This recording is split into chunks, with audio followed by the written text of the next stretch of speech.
I teach history at Lincoln High. American history, world history, and advanced placement government. It is honest work. I care about it. I am good at it. My wife, Sarah, made sure I always knew it was not impressive enough for her world. That night was the annual company dinner at the Rosewood Hotel downtown.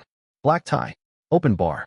The kind of event where careers rise or fall based on who you talk to and what you say while holding a drink. Sarah worked in human resources at Bailey Tech Solutions. Worked is the right word now, but I did not know that yet. She spent 3 full hours getting ready. Hair done. Makeup perfect. She wore a navy blue dress that cost more than my monthly car payment. I put on the same suit I had worn to the last 5 of these events. She looked at me once, rolled her eyes, and said nothing. That silence said plenty. We drove separately. Her idea. She said it was practical because she needed to stay late for networking. The truth was simpler. She did not want to be seen arriving with me. I had figured that out by the 3rd year of these dinners. I parked my 2012 Honda Civic in the hotel garage and walked into the lobby alone. Crystal chandeliers, marble floors, people in expensive clothes pretending their jobs made them important. I saw Sarah right away. She was near the entrance, standing in the perfect spot to intercept the new chief executive officer everyone had been whispering about for weeks. She saw me, and her face tightened. She crossed the room fast and sharp. "Stay in the back," she said. "Not a request. An order. Do not talk to my coworkers. Do not mention what you do. And for the love of God, do not embarrass me tonight." I should have left right then. But 15 years of marriage had trained me to nod and comply. So I did. I got a drink from the bar and stood near the back wall, behind a group of executives laughing too loudly at jokes that were not funny. From there, I could see the entire room. Sarah moved through the crowd like a politician. Handshakes, polished smiles, the one she only used when she wanted something. Then the master of ceremonies tapped the microphone. "Ladies and gentlemen, please welcome the Chief Executive Officer of Mitchell Industries, the woman who just acquired Bailey Tech Solutions and 15 other companies this quarter alone, Ms. Lauren Mitchell." Polite applause filled the room. The double doors opened, and my world stopped. She walked in like she owned the place, which she did. Tailored gray suit. Shorter hair than I remembered, but still that deep auburn color. Confident. Composed. But it was her face that hit me hardest. Older. Sharper. Stronger. Unmistakable. Lauren. From 15 years ago. From Ireland. From 4 months I had spent a decade and a half trying not to think about. Her eyes scanned the room slowly. Sarah stepped forward, hand extended, smile ready, prepared to make her big moment. Lauren did not see her. Lauren looked straight at me. Her expression broke. Professional calm vanished. Her eyes widened. One hand went to her mouth. She walked directly toward me. Not toward the executives. Not toward the bar. Not toward my wife, who stood frozen with her hand still hanging in the air. Lauren stopped about 3 feet in front of me. The room went quiet. Everyone was watching. "It is you," she said. Her voice was stronger than I remembered, but still hers. "After all this time, it is really you." I could not speak. My mind could not keep up. "I never stopped looking for you," she said. Her eyes were wet. "I hired investigators. I searched online. I thought maybe you changed your name or left the country. I thought I lost you forever." She stopped herself and took a breath. Behind her, I saw Sarah's face. Shock first, then confusion, then fear as she realized the most powerful person in the room was not here for her. Lauren finally turned slightly toward the crowd. "Excuse me, everyone. I need a moment." She looked back at me.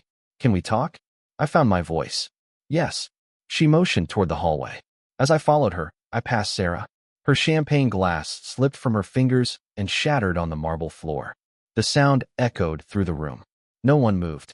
I walked out of that ballroom with Lauren Mitchell and did not look back. She led me down the hall to a private conference room and closed the door.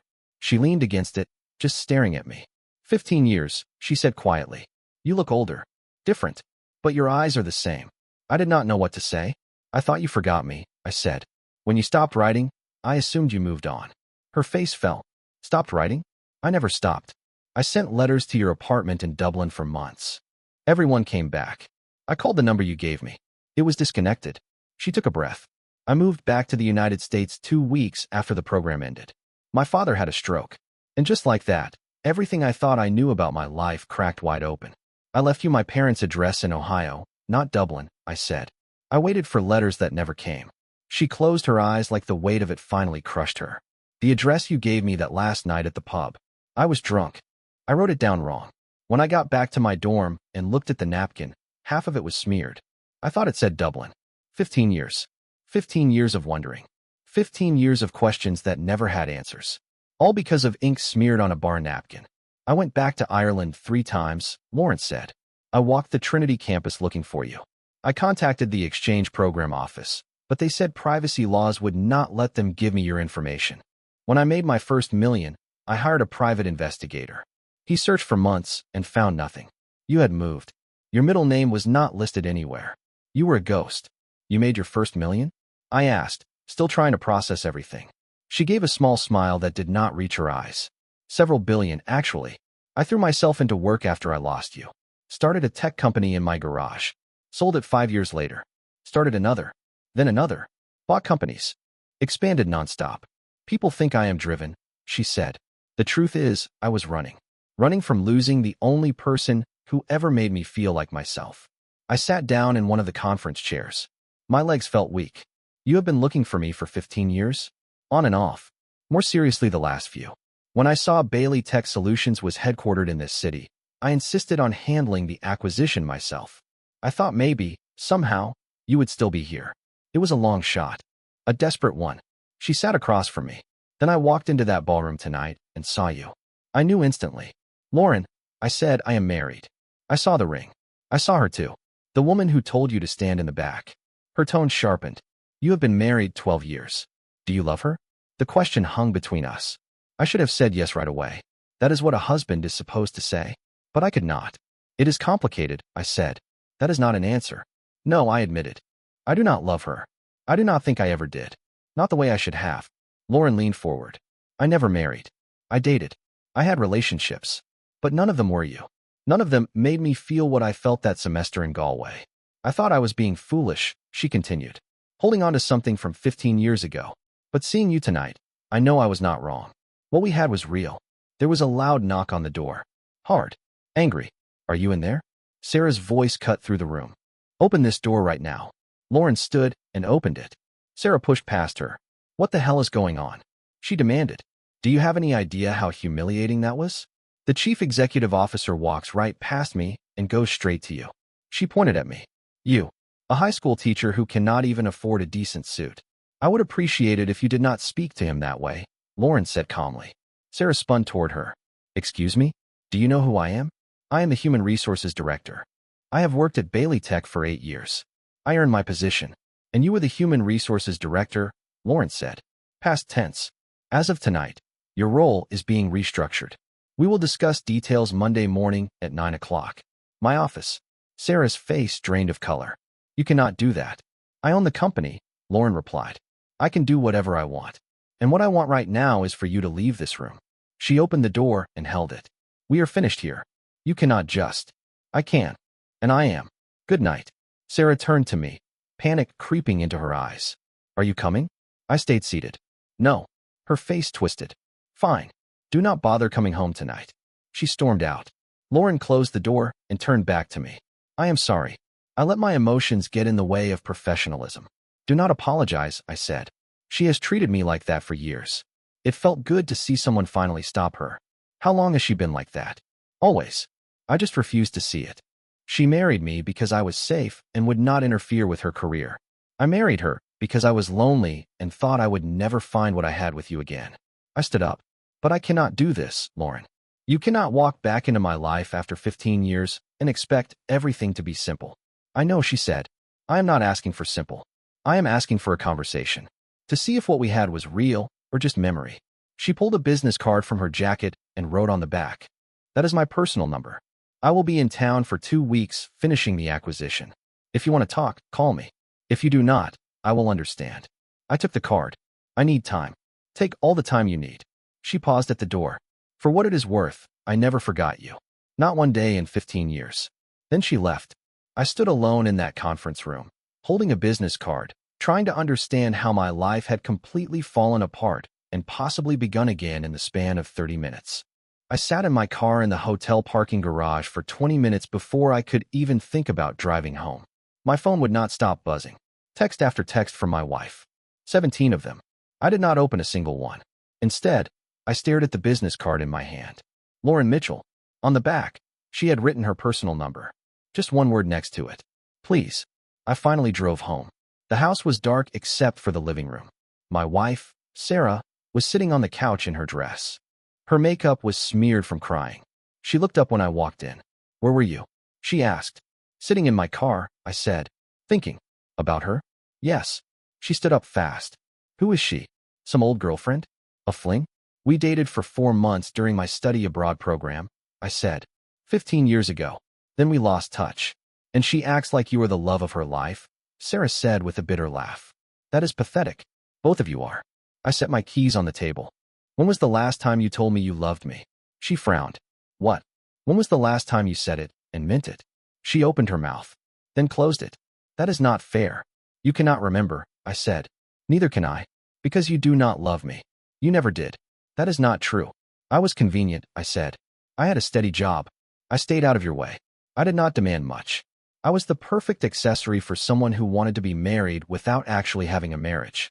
When was the last time we had dinner together? Just us. No work calls. No laptop. No phone every 5 minutes. She said nothing. Exactly. I turned toward the hallway. I am sleeping in the guest room. No, we need to talk about this. We just did. You are being ridiculous. She threw her hands up. So what if we are not some storybook couple? We are adults. We have a nice house. Stable careers. A good life. That is more than most people get. I stopped in the doorway. Tonight, you told me to stand in the back of the room because you were embarrassed to be seen with me. You have been doing that our entire marriage. Making me smaller so you could feel bigger. I am done. Done? She said sharply. What does that mean? It means I am tired.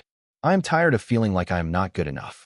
I am tired of apologizing for being a teacher instead of an executive. I am tired of parking around the corner when guests come over because my car is not nice enough. I am tired of you. And I am tired of this. Her face hardened. Is this about her? You think you are going to run off with your college girlfriend and live happily ever after? She scoffed. She is a billionaire. You are a high school teacher. You really think she wants you? Or do you think she is just nostalgic for a semester when she was young and stupid? She meant to hurt me. It did. Just not the way she wanted. Maybe you are right, I said. Maybe it will not work. But at least I will know I tried. At least I will not spend another 12 years being tolerated instead of loved. I went into the guest room and closed the door. She did not follow. I did not sleep that night. I stared at the ceiling and thought about Ireland. About walking along the river with Lauren, her hand in mine. Late nights in pubs arguing about history and books. The way she looked at me like I was the most interesting person in the room. Sarah had never looked at me like that. By morning, I had made my decision. I found Sarah in the kitchen. She was making coffee in her robe. Her eyes were red and swollen. I am calling a lawyer today, I said. She set the coffee pot down hard. You are serious? Yes. Because of one night? One conversation with someone from your past? No. Because of 12 years of feeling alone in my own marriage. Last night just forced me to admit it. If you do this, you get nothing, she said coldly. The house is in my name. The savings account is mine. The car is leased under my name. You walk away with your salary and your old car. That is it. Fine, I said. She blinked. Fine. I do not want any of it. I do not want to be tied to you through property or money or lawyers arguing over furniture. You can keep everything. I just want out. You are making a mistake. Maybe, but it is my mistake to make. I called in sick to work and spent the day finding a lawyer. Thomas Harris had an office downtown. He came recommended and did not charge for the first consultation. He listened without interrupting. If the house is entirely in her name and you are not asking for shared assets, this will be quick, he said. 30 to 90 days, depending on how cooperative she is. Since you are walking away clean, she would be smart not to fight it. How much will this cost? $2,000 up front. Another $1,000 if it goes to court, but I doubt it will. I had $3,800 in my personal checking account. Money I had saved quietly over the years. Let us do it, I said. When I got home that evening, Sarah's brother Jason was there. He was a contractor. 6'3", big shoulders.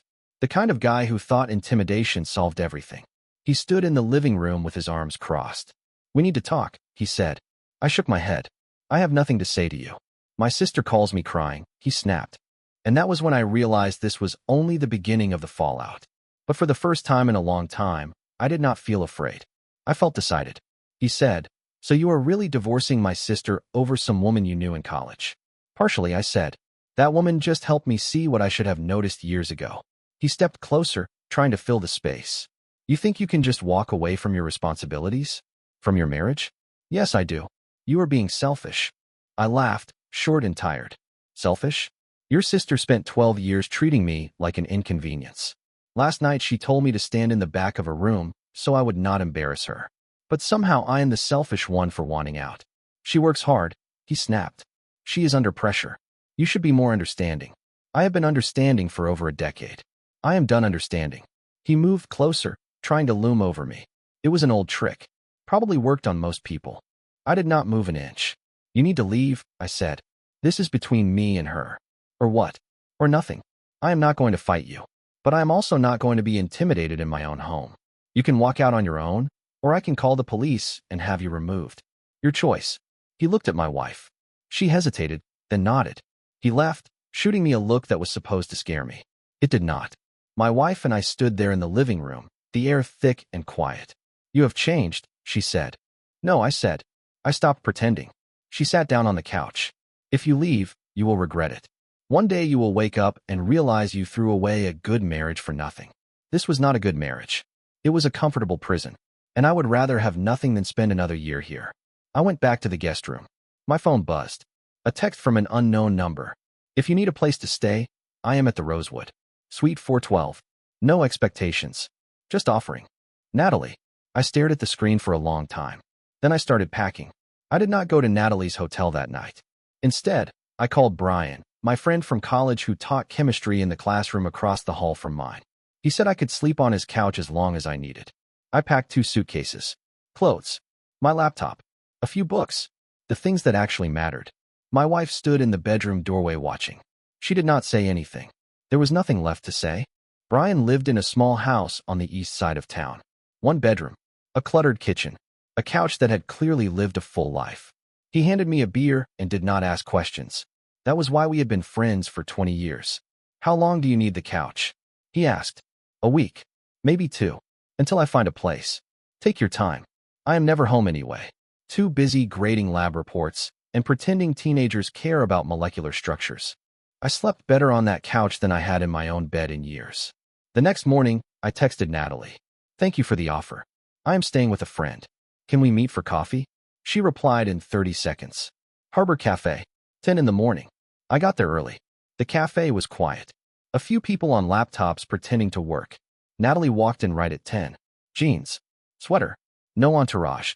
No power suit. She looked more like the woman I remembered from Ireland than the executive from the ballroom. She sat across from me. How are you? I filed for divorce yesterday. She paused. Because of me? Because of me, I said. You just helped me face something I had been avoiding. I do not want to be the reason your marriage ends. You are not. My marriage ended years ago. I just refuse to admit it. I leaned back. Tell me about your life. 15 years is a long time. So she did. She talked about starting her first company in a garage apartment, working 18-hour days, living on instant noodles and coffee, selling that company for $40 million and immediately starting another one. She talked about acquisitions, board meetings, private flights, all the things people think lead to happiness. I kept thinking the next success would fill the hole, she said. Make up for losing you. It never did. I just got richer and emptier. You never found anyone? I dated. Had a few relationships that lasted a year or 2. I always found a reason to end them. The truth was, they were not you. And I could not stop comparing. That is not healthy. I know. My therapist said the same thing. Several therapists, actually. She smiled sadly. They all told me I was holding on to an idealized memory. That the version of you I remembered was not real. That I had turned you into something perfect in my head. They were probably right. That is what I thought too, until I saw you again last night and felt exactly the same thing I felt 15 years ago. Turns out it was not an illusion. It was just you. A woman walked past our table, glanced at Natalie, then did a double take. Are you Natalie Mitchell? Natalie smiled politely. Yes. Oh my gosh. I use your software at work every day. You are incredible. Could I get a picture? Of course. They took a selfie. The woman thanked her repeatedly and left. Natalie looked embarrassed. That happens more than I would like. Must be lonely. It is. I have colleagues, employees, business partners. But real friends are rare when you have money. Everyone wants something. I looked at her. I do not want anything from you. She held my gaze. That is why this feels different. And sitting there in that quiet cafe, I realized something else. For the first time in a very long time, I was not shrinking myself to fit into someone else's life. I was finally standing still and seeing what might meet me there. I know, she said. That is why I never stopped looking for you. We sat there for 3 hours talking like no time had passed at all. Books we loved, places we had traveled, stories about my students, stories about companies she had bought and sold. The conversation flowed easy, natural, the same rhythm we had 15 years ago. We finished each other's sentences, laughed at the same stupid jokes, even argued about the same things we used to argue about in Irish pubs back then. My phone rang. I looked at it and declined the call. My wife, I said. She has called 16 times today. Is she angry? Natalie asked. Anger, panic, desperation. She tried getting her family to pressure me. Her brother even showed up yesterday, trying to intimidate me. Did it work? No. I am done being intimidated. Done making myself small so other people can feel important. Natalie reached across the table and took my hand. I am proud of you, she said, for filing for divorce, for standing up for yourself. The guy I knew in Ireland had confidence, but you always let people walk over you if you thought it would keep the peace. Sounds like you stopped doing that. I had to, I said, or I would have spent the rest of my life invisible. We left the cafe and walked along the waterfront. It was early March, cold, but sunny. Natalie stayed close. Our shoulders brushed now and then. I am not expecting anything from you, she said after a while. I know this is complicated. You are ending a marriage. Your whole life is upside down. I do not want to pressure you. What do you want? I asked. Honestly, I want what we had in Ireland. But I am old enough to know you cannot go backward. Maybe we build something new. Or maybe we are just two people who shared something real once, and that is enough. She smiled softly. I just know I am glad I found you. I am glad you found me too. My phone rang again. This time it was Brian. I answered. Hey, he said, your wife is here. At my place. She figured out where you were staying. She is sitting in her car and refusing to leave. I sighed. I will be there in 20 minutes. I looked at Natalie. I have to handle this. My wife tracked me down. Do you want me to come with you? No. This is something I need to do alone. She nodded. Call me later. I will. When I pulled up to Brian's house, my wife's car was parked across the street. She got out the moment she saw me. We need to talk, she said. There is nothing to talk about. Yes, there is. You cannot just throw away 12 years of marriage. I am not throwing it away. It was already gone. I am just making it official. Because of her, she snapped. Because you think you are going to have some perfect romance with a woman you barely know. I know her better than I know you. And that is the problem. Her face fell apart. Please do not do this. We can fix it. Counseling. Anything. No. You are being cruel. No. I am being honest. For the first time in our marriage, I am being completely honest. I do not love you. I do not think I ever did. And staying would be more cruel than leaving. She slapped me. Hard. My face stung, but I did not move. Feel better? I asked. She broke down then. Real tears. Not the kind meant to control. I do not know how to fix this, she said. You cannot fix it. It was broken from the start. We both just pretended it was not. So that is it. You were just done? Yes. She got back into her car and drove away. Brian walked outside and handed me an ice pack. That looked painful. It was overdue. You okay? Yeah, I think I am. Inside, I held the ice to my cheek and called Natalie. She answered immediately. How did it go? She slapped me, then left. Are you okay? Better than I have been in years. Good. Listen, I have a business dinner tonight. Boring stuff. But tomorrow I am free. Want to do something? Like what? Something normal. No lawyers. No boardrooms. No hotel conference rooms. There is a small Italian place downtown. Nothing fancy. Just good food. Perfect. I will pick you up at 7. I will be ready. I hung up and realized I was smiling. Actually smiling. Brian noticed. That her? Yeah. She must be special. She is. You deserve someone who makes you smile like that. He was right. The restaurant was called Romano's. Small. Family-owned. Red checkered tablecloths. Natalie showed up in jeans and a leather jacket, hair pulled back. She looked nervous. I have not been on a date in 3 years, she admitted as we sat down. This is a date, right? I think so. I smiled. I have not been on one in 13. How is that possible? I was married, I said. But we stopped going out years ago. She had work dinners. I had papers to grade. We just lived in the same house. The waiter came by. We ordered wine and pasta. Simple food. The kind that feels important because of who you are sharing it with. Tell me about teaching, Natalie said. Do you love it? Most days, yes. Some kids make it worth everything. The ones who care. The ones who ask questions and want to understand how the world works. They remind me why I started. She nodded. Your wife never respected that. No, I said. She never did. And sitting there, across from Natalie, I realized something else. For the first time in a very long time, I was exactly where I was supposed to be. She thought teaching was beneath me. Or really, beneath her. She wanted me to get a Master of Business Administration, move into administration, make more money. She talked about titles and salaries like they were proof of worth. I tried to explain that I did not choose teaching for the paycheck. She never understood that. I do, Natalie said quietly. You are doing something that matters. You are shaping minds. That is more important than anything I have built. You built companies that employ thousands of people. I said. That matters too. Maybe, she said. But I would trade it all for a classroom full of teenagers who actually care about learning. We talked through dinner. Then dessert. Then coffee. Time disappeared. The restaurant staff started stacking chairs and dimming lights before we noticed. The owner finally came over and smiled politely. Take all the time you need, but we are closing. We laughed and stepped outside. We walked along the waterfront again. It was colder now. The wind came off the water sharp and steady. Natalie moved closer to me. Can I ask you something? She said. Anything. What happened to you after Ireland? I took a breath. After we lost touch, I came home. My father recovered from his stroke, but he was never the same. I took care of him for 2 years while finishing my degree online. He died during my senior year. My mother had passed when I was 16. So after that, it was just me. I buried myself in graduate school. Got my teaching credentials. Took the first job I was offered. Met my wife at a faculty mixer. She was confident, ambitious, knew exactly what she wanted. I thought that was attractive. Turns out, I just liked that someone wanted me. I am sorry about your father, Natalie said. It was a long time ago. Still, I wish I had been there. Me too. We stopped at a bench overlooking the water. She sat close enough that our legs touched. I need to tell you something, she said. Okay. The acquisition of Bailey Tech was not completely random. When I saw the company was based here, I looked into the city. Saw it had strong public schools. I thought maybe, if you stayed in the area, you might be teaching. I did not know for sure. I just hoped. You bought an entire company on the chance I might live nearby? I bought it because it was a solid investment. But I insisted on handling it myself because of you. Is that crazy?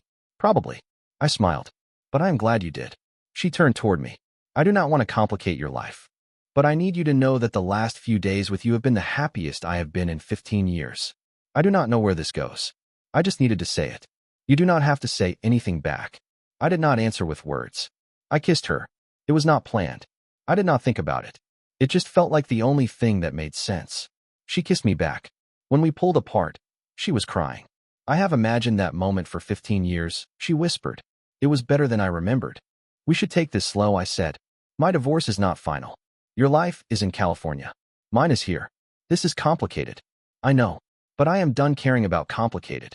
I spent 15 years being careful and logical and miserable. Maybe it is time to stop being smart and start being happy. Maybe.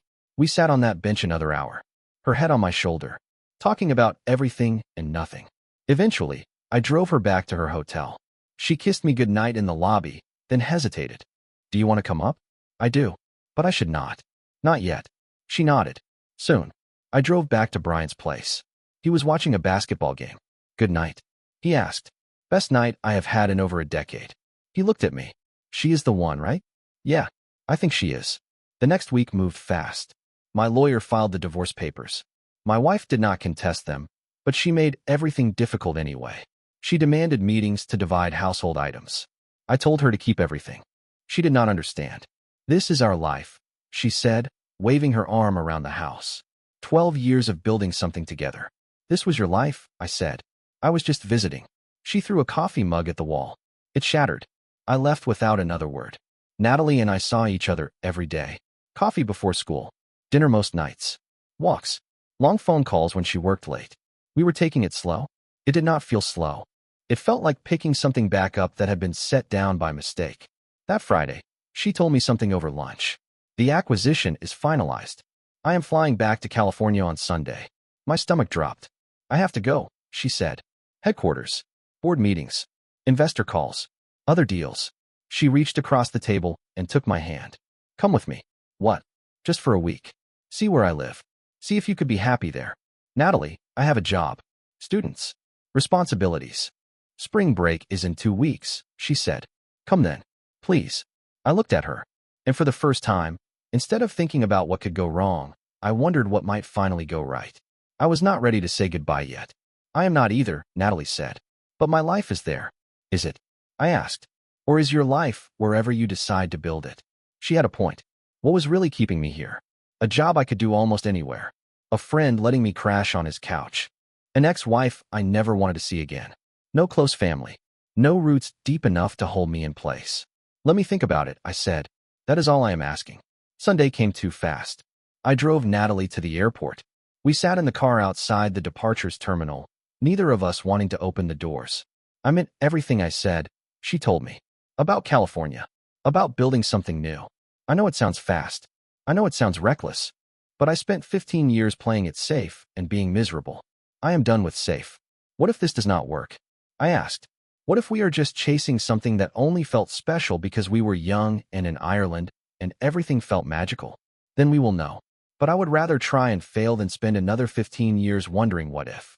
She leaned over and kissed me one more time, then stepped out of the car. I watched her walk into the terminal, rolling her carry-on behind her. She turned once and waved. I drove back in silence. When I walked into the house, Kevin looked up from the couch. She leave? Yeah. You going after her? I do not know. Maybe. Is that insane? Probably. But most good things are. That night, my lawyer called. Your wife signed the papers. No contest. It will be final in 60 days. 60 days until I was officially single. 60 days until I could start completely over. I called Natalie. I will come to California, I said. Spring break. 2 weeks from now. Really? Really? She laughed softly. You are right.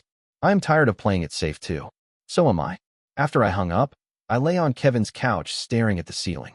15 years ago, I lost Natalie because of bad timing and bad luck.